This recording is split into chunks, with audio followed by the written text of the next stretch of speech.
তো চলুন আজকে একটা নতুন আরেকটা রেসিপি নিয়ে চলে এসেছি। প্রথমে তো এটা দিয়ে দিয়েছি কিছু আটা, যেটা কি এটার 1 বাটি আটা দিয়েছি। আর এটা যে দেখছেন এটা চাউলের গুঁড়ো, যেটাকে আমি রেখেছিলাম চাউলের গুঁড়ো করে। তারপরে এটা দিয়ে দিচ্ছি সুজি।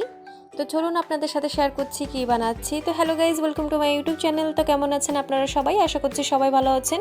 তো চলুন চলে আসছি একটা সুন্দর ব্লগ নিয়ে। ভালো লাগলে একটা লাইক করে দেবেন।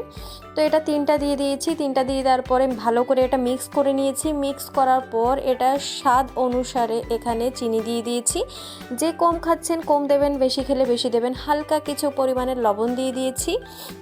এটা আবার ভালো করে সুন্দর করে মিক্স করে নেবো। আজকে বড়া পিঠা বানানো হবে, মুনু বানাচ্ছে। তো চলুন, আগে একদিন আমি পিঠা বানিয়ে দেখিয়েছি আপনাদের সাথে, আজকে মুনু বানাচ্ছে। তো এখানে 2টো কলা ছিল, তো এখানে ভালো করে 2টো কলা মুনু এখানে কেটে দিচ্ছে। তো আমি বললাম কেটে দেওয়ার দরকার নেই, এ নর্মালি হাত দিয়ে করে দিলে হবে। বললো না ঠিক আছে, ওটা তো করবোই, কিন্তু কেটে দিলে ভালো দেখাবে বা ভালো লাগবে। আমি বললো চলো ঠিক আছে, তুমি বানাচ্ছো, আজকে আমি আর কিছু কথা বলবো না, তুমি বানাও। তো এরকম সুন্দর সুন্দর ভিডিও আসতে থাকে গাইস। যে চ্যানেল এখনও চ্যানেল সাবস্ক্রাইব করোনি জলদি করে নাও।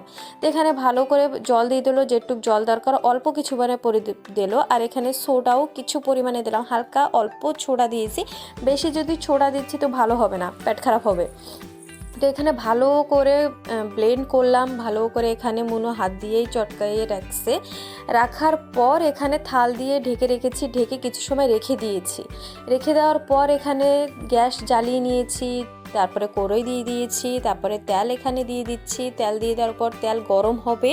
তো তখন মনে পড়লো ঘরে কিছু চিপস আছে, তো সেই চিপসগুলো ভেজে রেখি, কারণ ভাজা হয় না, থেকেই যায়।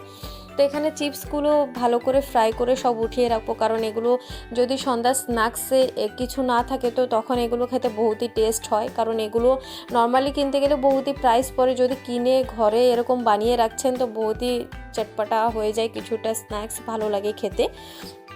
তো এখানে যতগুলো ছিল সেগুলো ভাবলাম আর হয় না ভাজা হয় না, তো সেই হিসাবে সবগুলো ভেজে রাখি। তো এই কারণে দেখুন মনুই এগুলো করছে।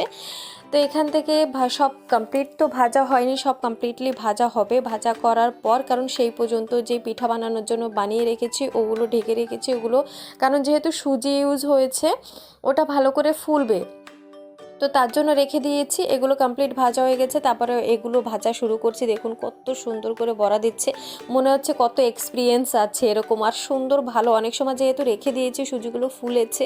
আর পিঠেগুলো দেখুন কত সুন্দর সাইজের মনে বানিয়েছে, আর কত সুন্দর ভালোও দেখাচ্ছে, আর খেতে হেভি টেস্ট হয়েছিল। চলো ঠিক আছে, এখন কিছু আপনাদের সাথে শেয়ার করতে পারছি। আর যে ভালো লেগে থাকবে লাইক সাবস্ক্রাইব করে দেবেন। তো এখান থেকে পিঠা ফার্স্ট এক সাইড হয়ে গেছে, তারপরে সবগুলো উল্টিয়ে দিয়েছে। উল্টিয়ে দেওয়ার পর সেগুলোও সুন্দর, দেখুন কত সুন্দর বানানো হচ্ছে, কালারও সুন্দর একটা এসে গেছে। তো এই দেখুন কত সুন্দর অনেকগুলো ভাজা কমপ্লিট। আর লাস্ট হয়ে গেছে, তেলও শেষ হয়ে গেছে, যেহেতু এটা তেল দিয়ে তৈরি। তো দেখুন কত সুন্দর পিঠা হয়ে তৈরি, খেয়েছি, বহুতই ভালো লেগেছে। আজকের জন্য এটুকুই। Thank you so much, subscribe my YouTube channel.